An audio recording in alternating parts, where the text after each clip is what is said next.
Good morning. सुबह के 5:32 हुए हैं और मैं बात करना चाहता हूँ एनलाइटनमेंट के बारे में।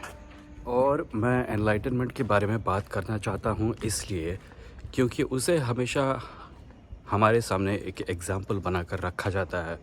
हमें दिखाया जाता है कि ये होती है एनलाइटनमेंट और हमें लोगों का एग्ज़ाम्पल दिया जाता है कि ये थे एनलाइटेंड।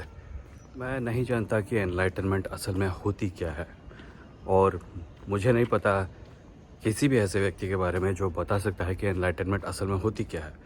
सब कहते हैं कि एनलाइटनमेंट सिर्फ एक्सपीरियंस किया जाता है, पर अगर ऐसा है तो हमें लोगों को दिखा कर ये क्यों कहा जाता है कि ये व्यक्ति एनलाइटेंड है और वो व्यक्ति एनलाइटेंड है। अगर ऐसा है तो इसका मतलब यही होगा कि कोई ना कोई तरीका है जिससे हम बता सकते हैं कि कोई एनलाइटेंड है या नहीं है। अक्सर ये बात सिर्फ अपीयरेंस के बेसिस पर की जाती है। अगर कोई एक स्पेसिफ़िक तरीके की चीज़ों के बारे में बात कर रहा है और एक स्पेसिफ़िक चीज़ कह रहा है और एक स्पेसिफ़िक अंदाज़ में बात कर रहा है तो हम उसे एनलाइटेंड कहते हैं।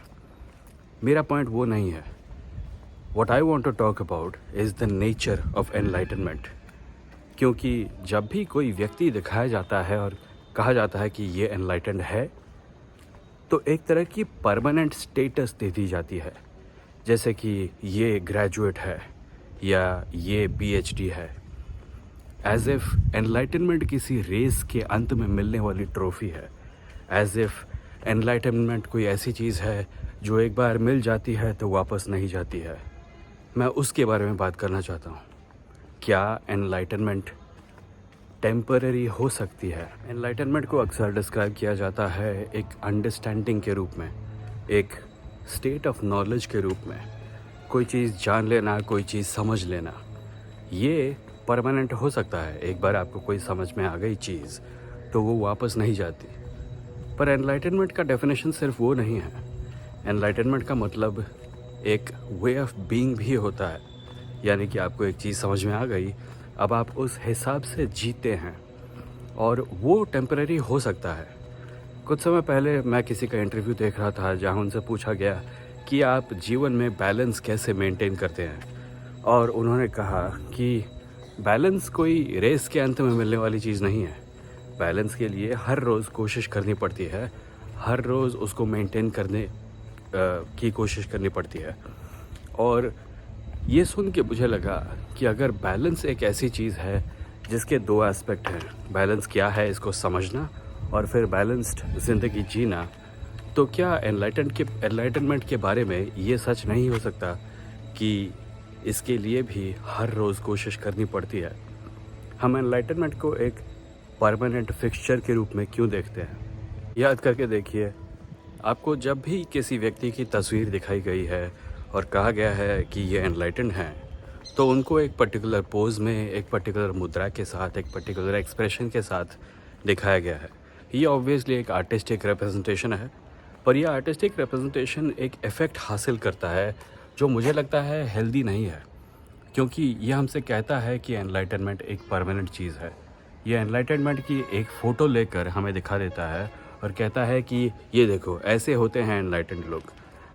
और चूँकि हम एनलाइटनमेंट को सिर्फ एक अपीयरेंस और एक मुद्रा और एक पोजीशन के साथ एसोसिएट कर देते हैं, किसी भी ठग के लिए ये पॉसिबल हो जाता है उस पोजीशन, उस अपीयरेंस, उस प्रकार के कपड़ों को पहन लेना और डिक्लेयर कर देना कि मैं भी एनलाइटेंड हूँ।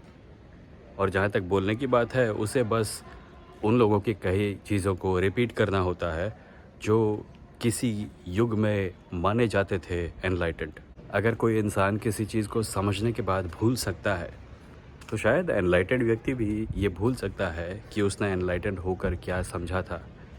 अगर कोई इंसान गलती कर सकता है बावजूद एक पीएचडी होने के या एक हाईली एजुकेटेड स्कॉलर होने के, तो शायद एक एनलाइटेंड व्यक्ति भी गलती कर सकता है या भूल सकता है अपने वैल्यूज़ को या उस सच को जिसको उसने एनलाइटेंड होकर पाया। अगर हम एनलाइटनमेंट की डेफिनेशन को इस प्रकार चेंज करेंगे तो हो सकता है हम उन सब ठगों के चंगुल में ना फंसे जो अपने आप को एनलाइटेंड डिक्लेयर कर देते हैं, गेरुए वस्त्र पहन लेते हैं और फिर एक प्रॉपर बिजनेस चलाते हैं ये कहकर कि वो एनलाइटेंड हैं और वो लोगों को सृष्टि का, जीवन का, ईश्वर का मतलब समझा सकते हैं।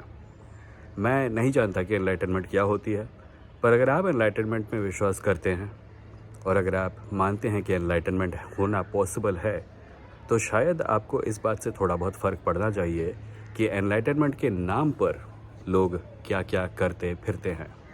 मतलब श्योर तुम्हारा फेवरेट स्पिरिचुअल फिगर जिसको तुम एनलाइटेंड मानते हो, चलो मान लिया वो एनलाइटेंड था, पर क्या वो एनलाइटेंड रह सका?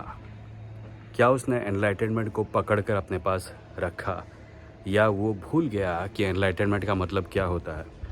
क्योंकि ये भी पॉसिबल है। आई विल बी ऑनेस्ट, मैं नहीं जानता एनलाइटनमेंट क्या होती है, मैं नहीं जानता एनलाइटनमेंट होने पर क्या मिलता है, और मुझे पक्का पता है कि इस वीडियो के कमेंट्स में कई लोग मुझे बताने की कोशिश करेंगे कि एनलाइटनमेंट क्या है। मुझे आपकी बातों को सुनने से कोई आपत्ति नहीं है, provided you are enlightened yourself, because if you are not, you are only repeating what someone else has said, और उसमें मैं इतना इंटरेस्टेड नहीं हूँ। इंटरनेट पर दूसरों की कई बातों को रिपीट करने वाले लोग भरे पड़े हैं। मैं सुनना चाहता हूँ किसी ऐसे व्यक्ति से जिसने खुद एनलाइटनमेंट हासिल किया है और जो कम्युनिकेट कर सकता है कि वो क्या है। साथ ही साथ अगर आप चाहते हैं कि लोग आपके एनलाइटनमेंट के डेफिनेशन को सीरियसली लें और आपके प्रिय गुरु को एनलाइटन माने, तो अपने प्रिय गुरु से थोड़ी ज़्यादा एक्सपेक्टेशन भी रखिए, क्योंकि अगर आपका गुरु एनलाइटन होने का क्लेम करता है पर साथ ही साथ हिंसा और जातिवाद जैसी घटिया चीज़ों को सपोर्ट भी करता है, तो आप मुझे या किसी और को ब्लेम नहीं कर सकते जब हम कहें कि एनलाइटनमेंट बकवास है। That's it for today. सूरज उग गया, ये देखिए, सूरज सूरज सूरज सूरज, I have touched it. That's it for today, thank you for watching. Video को शेयर कीजिए, लाइक कीजिए और मेरे ईमेल न्यूज़लेटर को सब्सक्राइब कीजिए, जहाँ पे मैं पूरे हफ्ते लिंक भेजता हूँ और हफ्ते के एंड में एक पॉडकास्ट एपिसोड भेजता हूँ। Thank you for watching.